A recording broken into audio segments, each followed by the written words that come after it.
En esas épocas no pensaba mucho en qué era lo que quería hacer o lo que estaba esperando, o llegar a ver las estrellas o hacer instrumentos para los astrónomos, ¿no? Más bien era una vida, digamos, que oscilaba entre cosas de la escuela, familiares, diversión, como cualquier otra persona, ¿no? Recuerdo que me pasaba, yo jugaba voleibol, entonces entrenaba 4 días a la semana voleibol, el día que no lo hacía me iba a las cáscaras de fútbol, andar haciendo pues, prácticamente lo que todos los adolescentes o adultos muy jóvenes hacemos, ¿no?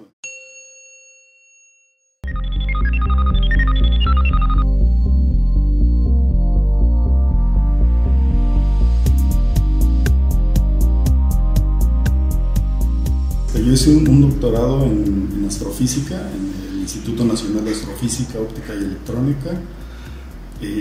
Antes de eso hice una maestría también en astrofísica, y las dos están, o la especialidad de ambas es instrumentación para astronomía. Mis papás me compraron un libro. En aquellas épocas no era tan fácil meterte al internet.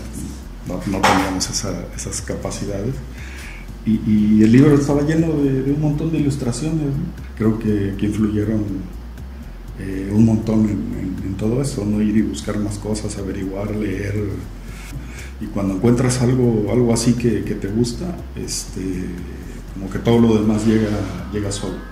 Y que llega, no me refiero a que te vas a sentar y vas a estar ahí esperando a que llegue, ¿no? Sino que necesitas como que tener un poco de paciencia y ver hacia dónde, de dónde podrían salir los recursos, moverte hacia esos lugares, porque eso es, esa movilidad es muy importante. Si donde estás no puedes conseguir lo que quieres, tienes que moverte. Para poder generar esa imagen necesitas, como es un objeto muy pequeño, está a una distancia enorme, por allá hay comparaciones de cómo le harías para ver una naranja en la superficie de la luna, ¿no? Por muy poderoso que sea tu telescopio, tienes limitaciones, entonces necesitas un telescopio enorme del tamaño de la Tierra. No es algo trivial y no lo puedes conseguir en una sola pieza. Entonces lo que hacemos es alrededor del mundo, distribuido por todas partes, tenemos varios radiotelescopios que apuntan hacia el mismo lugar. Entonces, si sabes la localización exacta en la Tierra, es decir, la posición respecto al centro de la Tierra y la circunferencia y todo esto, y apuntan hacia el mismo lugar, tú puedes compensar esas diferencias de posición para que tengan la forma que a ti se te ocurra, ¿no? Entonces eso nos hace poder tener una imagen con la resolución necesaria, que es esta que te mencionaba, ¿no? El equivalente a una naranja en la luna. Son 20 microsegundos de arco, ¿no? O sea, cada grado lo divides entre 1600 y eso es un segundo de arco, y todavía eso lo divides entre .005, ya te da la resolución, que es enorme. Entonces, la importancia del INAOE es que tiene el gran telescopio milimétrico, que es el telescopio más grande del mundo en su tipo, y está situado justo en medio de toda esa distribución de telescopios alrededor del mundo. Esa fue la importancia. Entonces, digamos que fue como el eje para poder organizar toda esta observación. Es física fundamental, es una cosa que parte si se recuerdan, hace 104, 105 años, Einstein publicó su teoría general de la relatividad. Él ya había publicado antes algo al respecto, pero esta fue una generalización. Entonces, esta teoría lo que nos dice es cómo interactúan dos cuerpos en el espacio gravitacionalmente. Entonces, al ser general, a alguien se le ocurrió después, a alguien que se apellida Schwarzschild, ¿qué pasaría si utilizamos en estas ecuaciones de Einstein un objeto que tenga masa infinita en un volumen cero? O sea, así lo más extremo que pueda haber en el universo. Y Einstein pues obviamente decía, bueno, yo creo que en la naturaleza eso no puede existir. Sí, prueba, pero no creo, ¿no? Y entonces surgió en ese momento la figura o el concepto de agujero negro. Es la sombra que está justo en medio tiene más o menos el diámetro del sistema solar. Allí cabrían, si los alineas uno detrás de otro, como 700 veces el Sol. Sí, ese es el diámetro. Y el peso, la materia que hay ahí dentro, la masa, es equivalente a 6.500 millones de soles. Entonces, sí, ya como que, órale, ¿cómo los metes ahí, no? La fotografía hay que verla como la parte oscura del centro, es que se ve como una dona, ¿no? El agujero de la dona. El diámetro de ese agujero es el horizonte de eventos. Justo el centro, que no sabemos en realidad qué diámetro tiene, justo el centro de ese círculo oscuro es el agujero negro. El horizonte de eventos es simplemente el lugar sobre el que ya la gravedad es tan grande que la luz ya no puede salir de ahí, ya está cayendo hacia el agujero negro, pero no está todavía en el agujero negro. Entonces, para salir de ahí habría que viajar más rápido que la luz, lo cual no es posible. Entonces, el doctor Hughes en su conferencia el viernes mencionaba algo que, como si tú te metes allí, podrías saber qué está sucediendo allí, pero ya no lo puedes compartir con nosotros, porque tendrías que transmitirlo o mandar un mensaje por WhatsApp, y eso viaja a la velocidad de la luz, entonces no va a salir de allí esa información. Entonces, ¿estas partes qué son, doctor? Esa parte brillante, en realidad es la galaxia tiene un jet, tiene unos chorros de gas saliendo de ella, y un disco de acreción. Ese disco tiene una orientación como de 20 grados respecto a nosotros, y el agujero negro está allí. Entonces la luz que viaja de la parte de atrás de ese disco hacia el agujero cae al agujero, pero lo que está de ese mismo lugar iluminando hacia otros ángulos, como saliendo hacia otro lado, se curva, porque el espacio ahí, como te decía, cerca del horizonte de eventos está curvado, entonces se curva y llega hacia nosotros.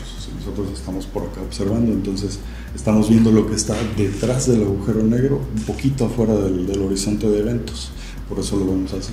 Sería como estar viendo la parte de atrás de mi cabeza, pero aquí enfrente, ¿no? Pues eso es lo que vemos ahí. O sea, en realidad no sabíamos qué cosa iba a pasar.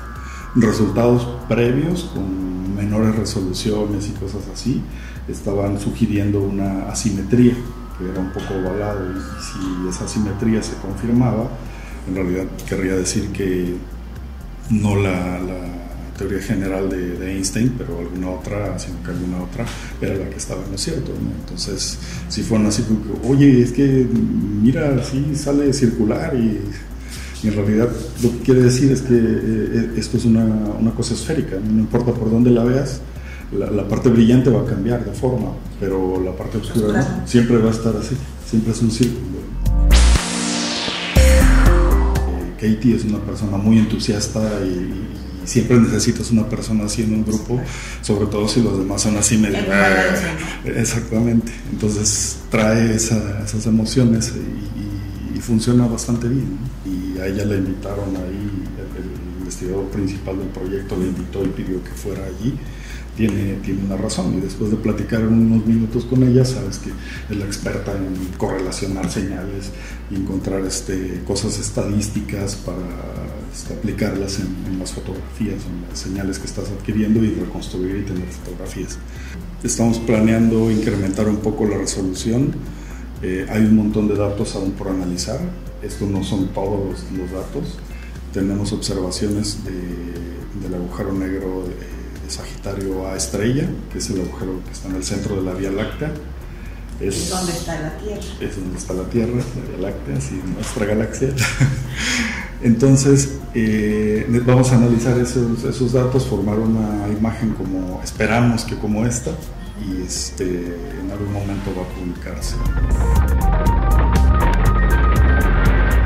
Por ahí hay algunas ideas de gravedad cuántica que nos ayudará a entender cómo se formó el universo. Los primeros instantes del Big Bang son así de densos, es decir, la materia, todo el universo concentrado en un punto minúsculo, y así de intensos, ¿no? Entonces yo creo que por allí va esta cuestión.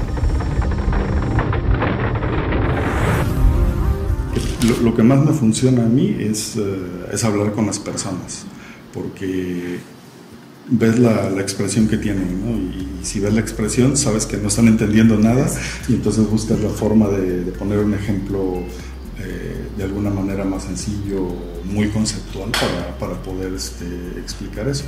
Y la mayoría de la gente lo acepta y lo ve muy bien, ¿no? En algunos lugares están utilizando cosas como lo que hacen ustedes de los reportajes mini en video. Eso podría resultar, simplificar algún tema específico y empezar a ponerlo por aquí, por allá en las redes sociales y todo esto, ¿no? Si están interesados en ciencia, en cosas de alta tecnología y todo esto, acérquense a las instituciones que están haciendo esas cosas. La mayoría tiene programas de visitas, estancias de verano para niños, para jóvenes. Hay esta cosa que se llama de la Academia Mexicana de Ciencias, el programa Delfín, para los que están haciendo una licenciatura, van como a la mitad de hacer estancias con investigadores. Es decir, no se queden con lo que nos llega de las noticias, sino que hay que buscar las opciones y en realidad no hay falta de recursos, no simplemente falta de conocimiento general de dónde están esos recursos y cómo utilizarlos.